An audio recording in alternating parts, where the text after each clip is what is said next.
Welcome to the AA Podcast, our little corner of the web where we are not afraid to discuss tough questions like, when did nutrition, health, movement, and stress management become alternative medicine? Where we embrace challenges in all aspects of life to become healthier and stronger versions of ourselves.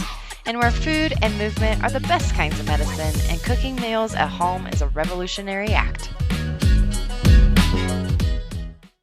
Hello, and welcome back to another episode of the AA Podcast. This is Ashley Olson. And I'm Andrea Crane. We are coming back to you with part 2 of our episode regarding supplements. And the first part, if you haven't listened to that already, we go over some supplements or vitamins, whatever you want to call them, that you can primarily get from food. But we also went over some that are kind of a little bit harder to get from food. And so definitely go check that episode out. But today we are going to dive into some other supplements that you might not be able to get enough from food. But before we do that, as always, we are going to share our weekly Bible verse. And mine is coming to you from Psalm 21:21. And it says, "Whoever pursues righteousness and kindness will find life, righteousness, and honor." Okay, and mine is First John, not John 3:16, but First John 3:16, which is also good. Yes. We know what real love is because Jesus gave up his life for us. So we also ought to give up our lives for our brothers and sisters. Oh, so good. I know, and so familiar. I Both know. John and First John tearing it up. Yep. All right. Good job, John.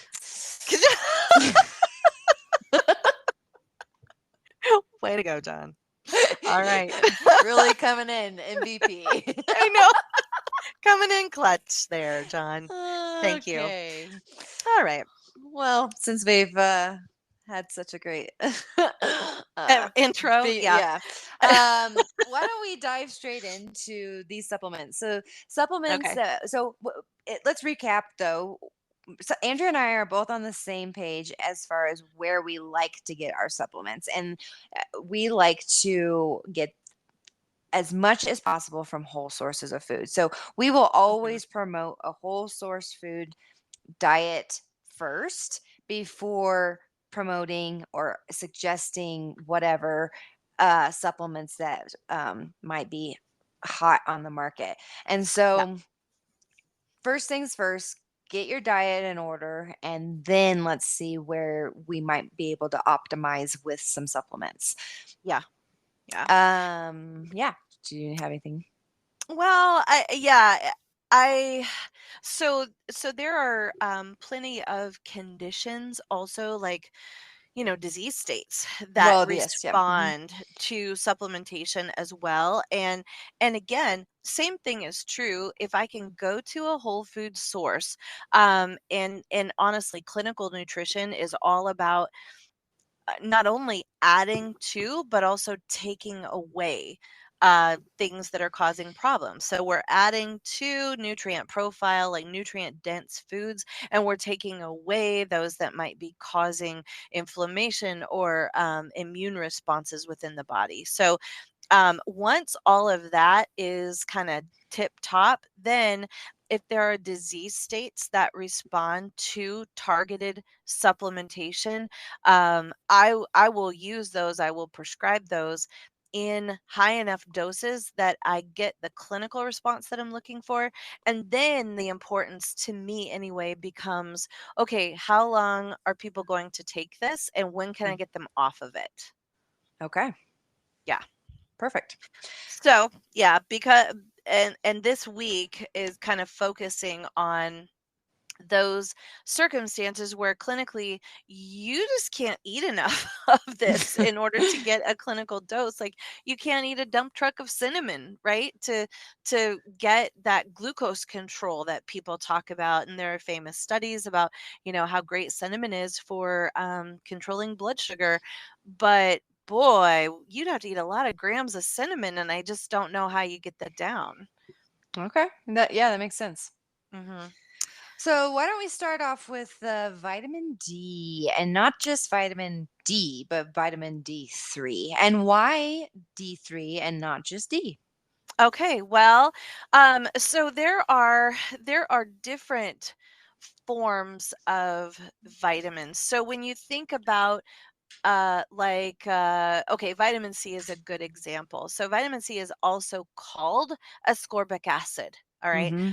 Vitamin B12 is also called cyanocobalamin.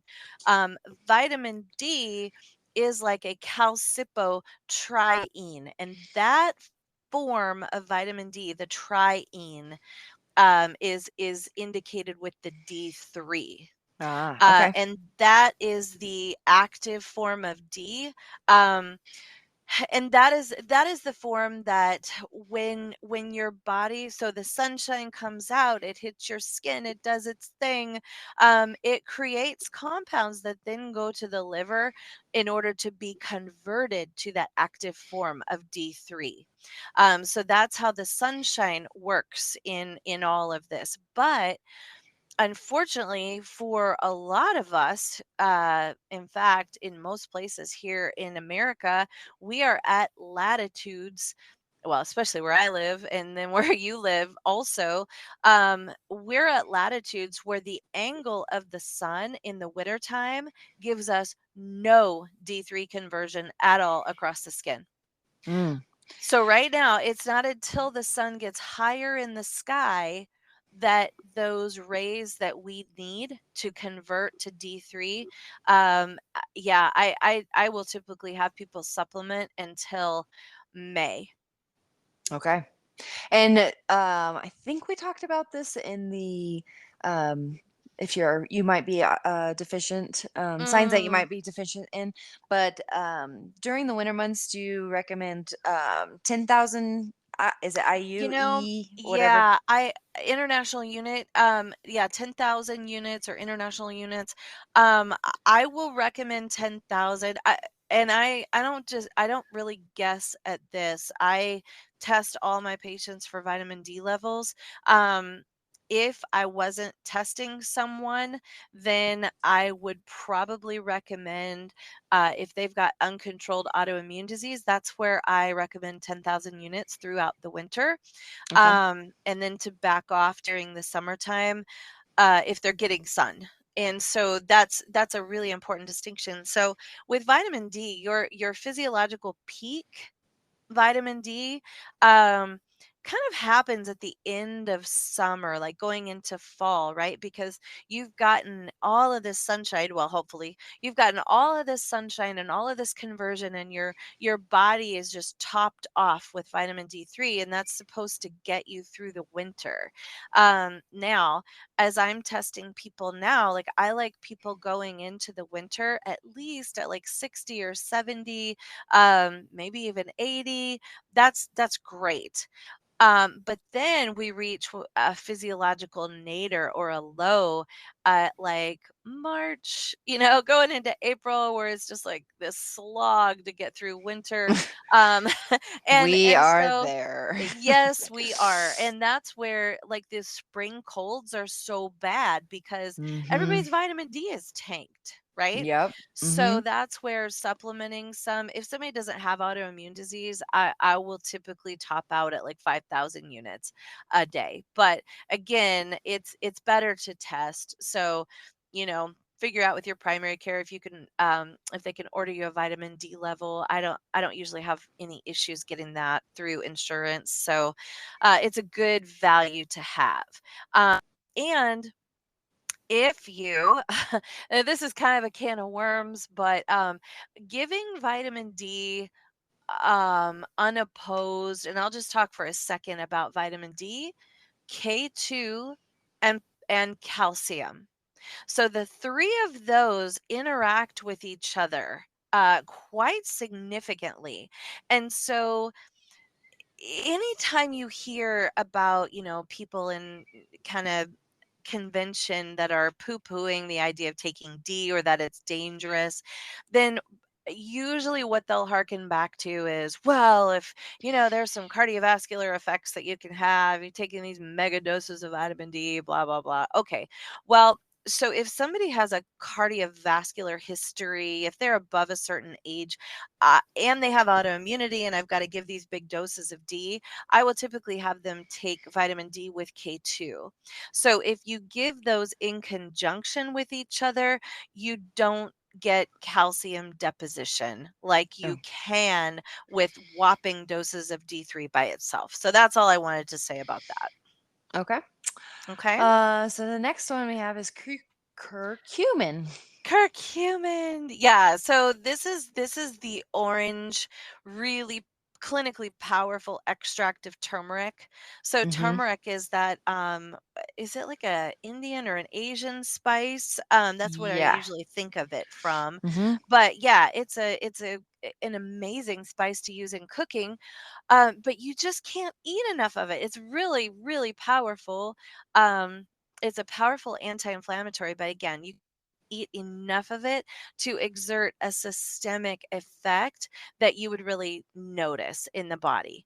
And so I will usually, somebody's got inflammatory conditions, I want to treat some inflammation, I will use some pretty significant doses of curcumin, up to about 2,000 milligrams a day in divided doses.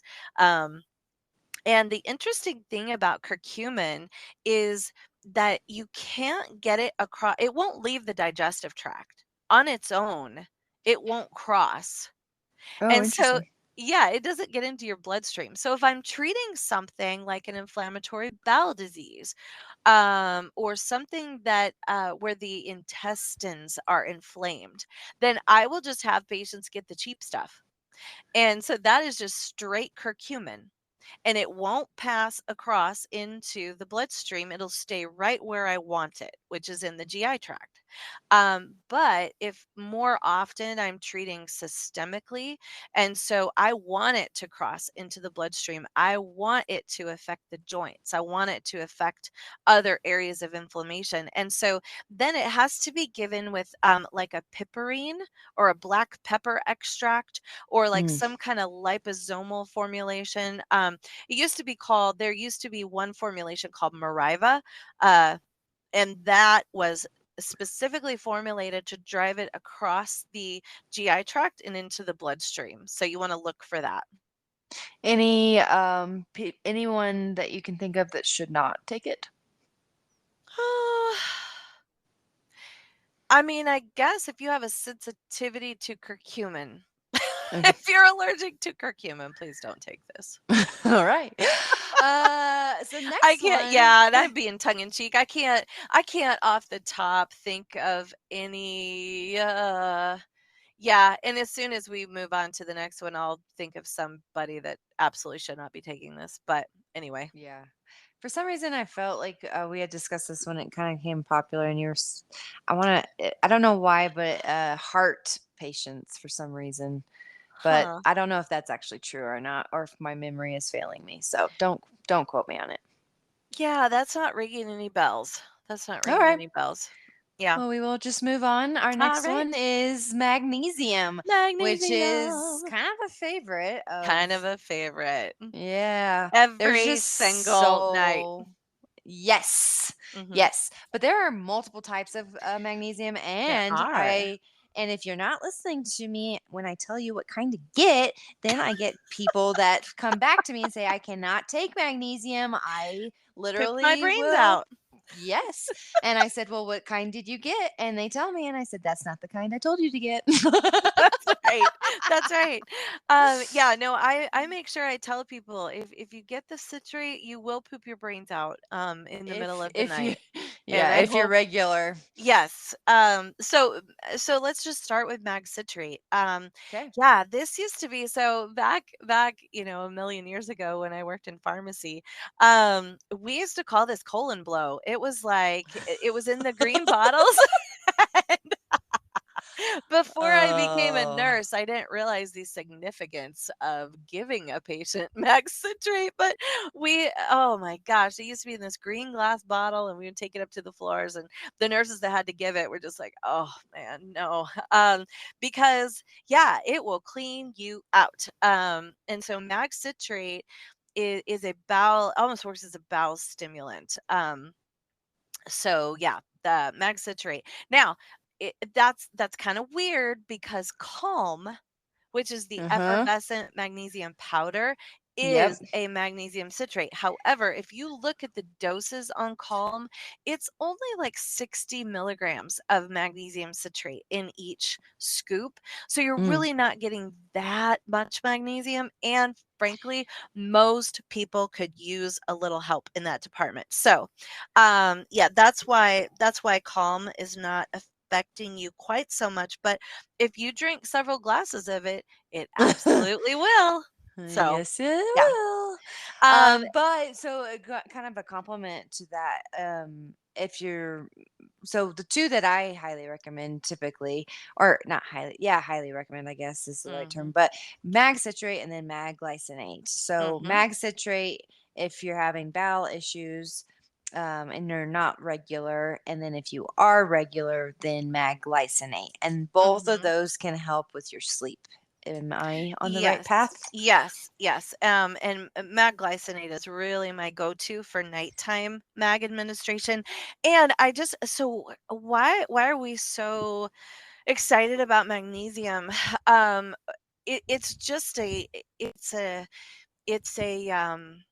metal. It is an element that is involved as a cofactor in over 300 reactions in the body. So it's really necessary to have enough magnesium, and most people don't. Yep. And so it's a good one to replete. It's easy to get lots of different formulations of it, and depending on the salt that the magnesium is attached to, that tells you where and what kind of clinical effect it's going to exert. So we've talked about two of them. We've talked about citrate and glycinate.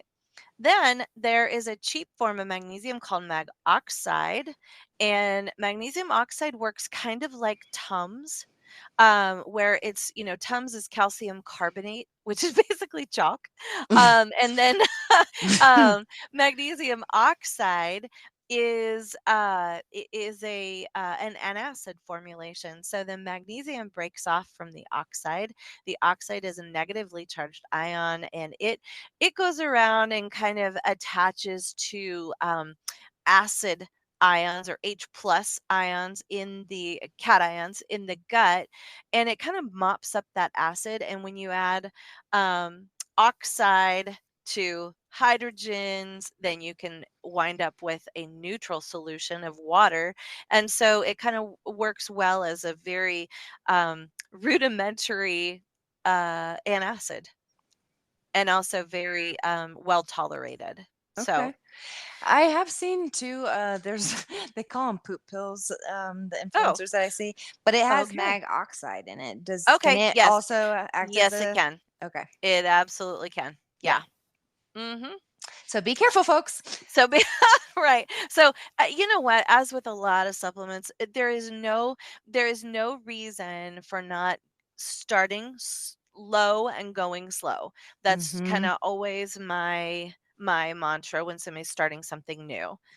Yep. I mean, Um, honestly, for everything. Like yeah, whether it's sure. nutrition, supplements, Yeah. exercise, the whole 9 yards. Exactly, exactly. The next one we can talk about is Mag 3 and 8. I love this one. There are a couple of magnesiums that are a little bit stimulating. And they can kind of amp you up. Okay. So one of those is Mag 3 and 8, and the Mhm. other one is Mag Malate. Okay.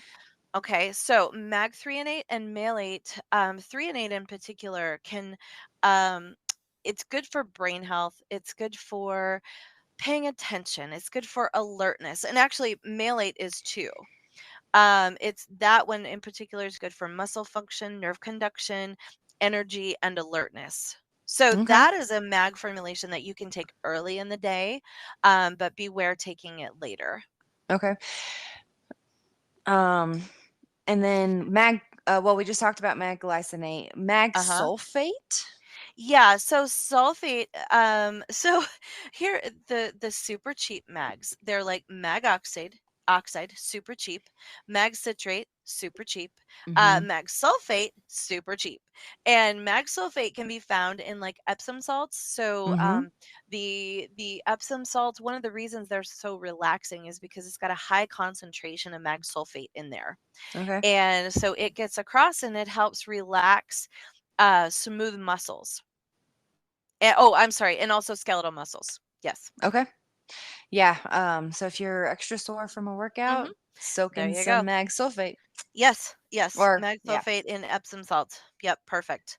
And then there's a cool one called magtaurate. And one of the things that it does is it will relax smooth muscle. So, in case you didn't know, your arteries are all lined with smooth muscle. And that layer, I believe, I am yeah, it's been a while, but I believe it's called the tunica intima, and this type of mag taurate relaxes the tunica intima and lowers blood pressure. Interesting. Yeah. So just because people are gonna be like, oh, I have high blood pressure. Yes, talk to your doctor. Okay. We are not treating your high blood pressure. But yeah, no, this mag is a great one. But yeah, like I said, before you're taking anything, just, double check it with your primary care person and see if it's all right with whatever else you're taking. Okay. And then mag malate. Mag malate. So yeah, this goes along with the 3 and 8, the brain Oh yeah. stimulating, Mm-hmm. and also perhaps you're familiar with its cousin, malic acid. This is what gives sour worms and Sour Patch Kids their supremely sour taste and makes you pucker. Oh, So yeah, interesting. same organic base. And then finally there is mag chloride, which we see on the roads in Colorado for, Yep. for Eh, wintertime snow removal, and it is cheap also. And it is used for topical magnesium administration. So, like, going into the bathtub, it will absorb across the skin. And so you'll see, I love these for kids. There are spray on mag chloride solutions that will absorb across the skin, and you can get that into little ones. okay. And now, because you mentioned the roads in Colorado, Yes. be careful of your animals and little furry Oh, friends with the mag chloride. yeah. Is that terrible for them? I imagine. It is. I mean, obviously high doses, but I'm guessing it's salty tasting. Okay. Yeah, I would think. Uh, and so I just somebody actually shared a reel with me on Instagram the other day, and a puppy had passed away from having too much mag chloride Ah, from oh, that's the roads. terrible. So Okay. just make sure Right. you're wiping off their paws and making sure that they're not licking the roads. Yeah, good So call. yep. So one of my personal favorite supplements, and I I like recommending this for a lot of things, Yes. but Mhm. quercetin, which I now call it quercetin. I know, I that's it's funny. not. Yeah, I used to call Oh, it quercetin. So and and that is okay. yeah, Yeah. but Anyway. apparently it's quercetin. But Andrea Well, also names things that are weird, so I don't always trust her. Like the namaste? What? Nah, namaste. yeah. Okay. Anyway, it'll always be namaste to me. I dated an Indian dude for a very long time, so don't tell me how to say namaste. Okay, Oh gosh. so back to Mhm. Mhm. quercetin, whatever, however you want to say it. Uh-huh. Why do I love it so much? Well, one of the reasons, Ashley, that you love it so much is because we can recommend that people take this a couple of months before allergy season. So if someone's got some pretty significant seasonal allergies, quercetin is works very similarly to a drug that we used to use quite a lot called cromolyn sodium or Intol. And this was administered via via nebulizer, and I think there were some inhalers. But it is essentially an antihistamine. So it stabilizes mast cells. Mast cells are full of histamine, and when they crack open, we get all of those histamine responses. Like we leak from everywhere, right? Eyes watering, nose running, sneezing, all of that business. So this will stabilize mast cells, and but you got to give it. You got to give it faithfulully, a couple of months before allergy season is upon us to give it a chance to build up. Okay. And then sometimes you'll see quercetin with bromelain. Yeah. And What that's does the just a bromelain do? the bromelain just works synergistically with the quercetin, and honestly, I'm not sure. What I do know about bromelain is you can give it as a digestive enzyme, or if you want to exert a systemic effect with the bromelain, you give it apart from food. And so in this case, I would think you would want that systemic effect. So you would probably give that formulation away from food. Okay.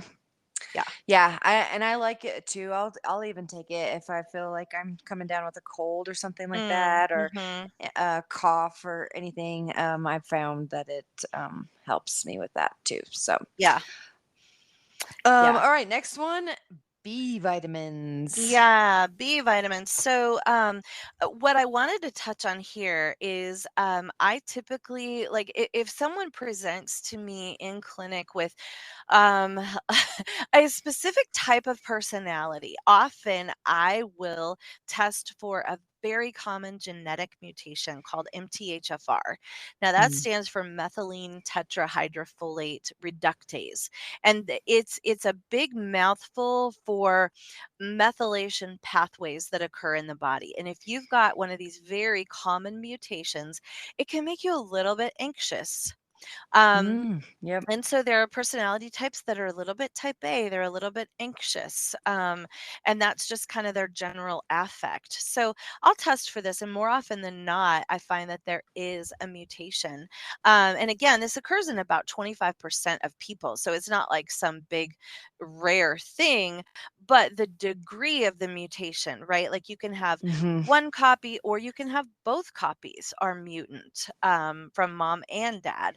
And so the way that this is treated is with methylated B vitamins. And I will give supra physiological levels of B vitamins. So even, what the bottle says are already high doses of Bs. I will give beyond that if someone has a really profound mutation. And so, yeah, I will use B complex vitamins for stress reduction. I will use it for MTHFR mutation. I will use it if someone is struggling with issues of HPA or adrenal axis issues. Which all goes back to cortisol and stress response and all of that. So yeah, I use B vitamins a lot in practice. All right. And we talked about this a little bit in the last episode, but probiotics. Yeah, so probiotics, we talked up food administration of probiotics, and Hmm. now these are something that we can use in a very targeted fashion, almost like a drug, right? Specific bacteria are good for very specific medical conditions. So here's the trick: if you're going to get a probiotic, if you're going to spend money for a probiotic, make sure that you are getting enough of that bacteria to actually exert a physiological effect. And the magic number is a billion. So you need 1 times 10 to the ninth bacteria. And so here's what will happen is that, something will say, "Oh, there's a trillion bacteria in this blend." And then you turn it around and they've got 8 different kinds of bacterial strains in this formulation. And you get a trillion, and they're not going to break that down for you. So you have no idea. And in fact, most of them are probably subtherapeutic doses. So if you give less than a billion bacteria, they are unable to exert a physiological effect. Okay. All right. Next one is one that personally Mhm. love, and I think you do too. It is literally the most studied supplement, I believe. I Oh, saw that wow. somewhere. Huh. Um, Okay. but creatine. Interesting. Yeah.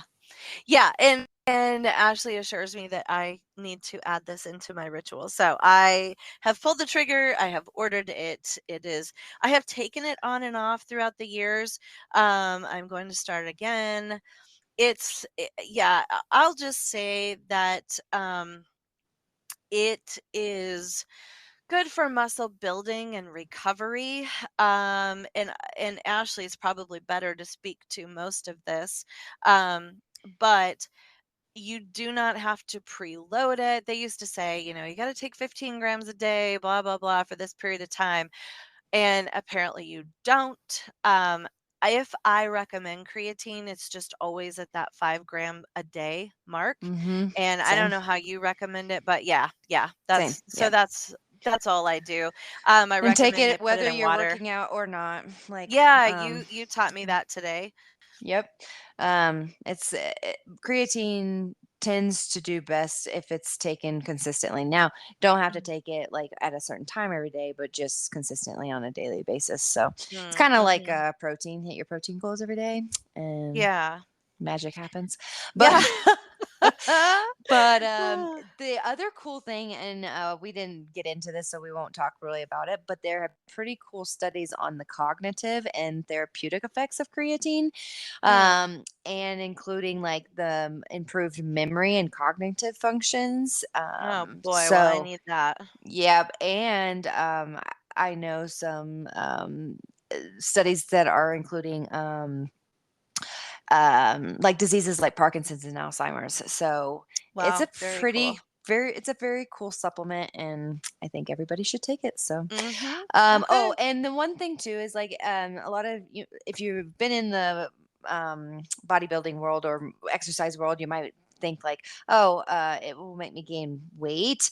It might put on like a pound or two of water weight, but creatine does not have calories, so you are not getting fat, women. And if Mhm. anything, Mhm. you're just helping that build that lean muscle tissue. So just Yeah, for take your sure. creatine. Take your creatine and shut up. This is what she tells me. So Exactly. yeah. Yeah. So So I will be doing that. another popular one that's coming up a lot Yeah. lately, and we kind of touched on it in a previous episode. I can't remember which one, Yeah, but you did. um, this isn't one that we necessarily poo poo on 100%, but probably needs to have some It's a context fad. around. Yeah. So colostrum. There's a Mhm. specific brand that's really popular right now. And It's so, everywhere. yeah, Yes. when and where would you say I to think take colostrum is colostrum? great. Like I Yeah. I think it's great. It's really expensive. Mm-hmm. But I think it's great. I think its utility is when you're sick.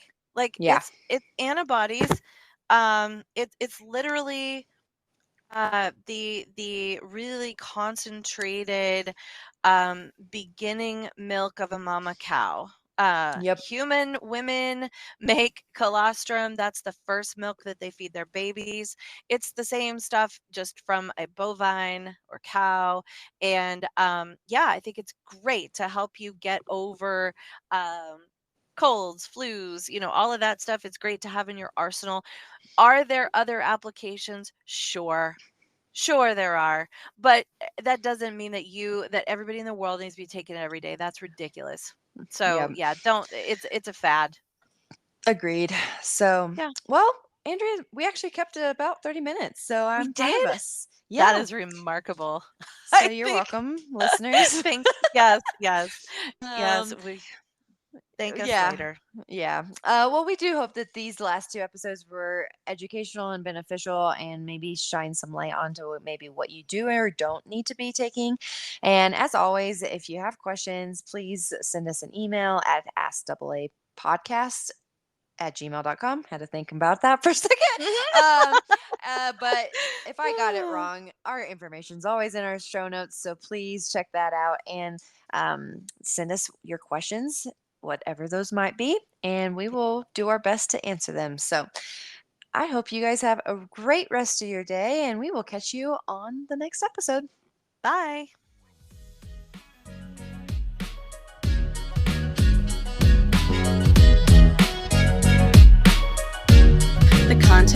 presented in the AA podcast is intended for informational and educational purposes only. The podcast is not a substitute for professional medical advice, diagnosis, or treatment. Always seek the advice of your physician or other qualified health provider with any questions you may have regarding a medical condition. The information and opinions expressed in this podcast are solely those of the individuals involved and do not constitute medical advice.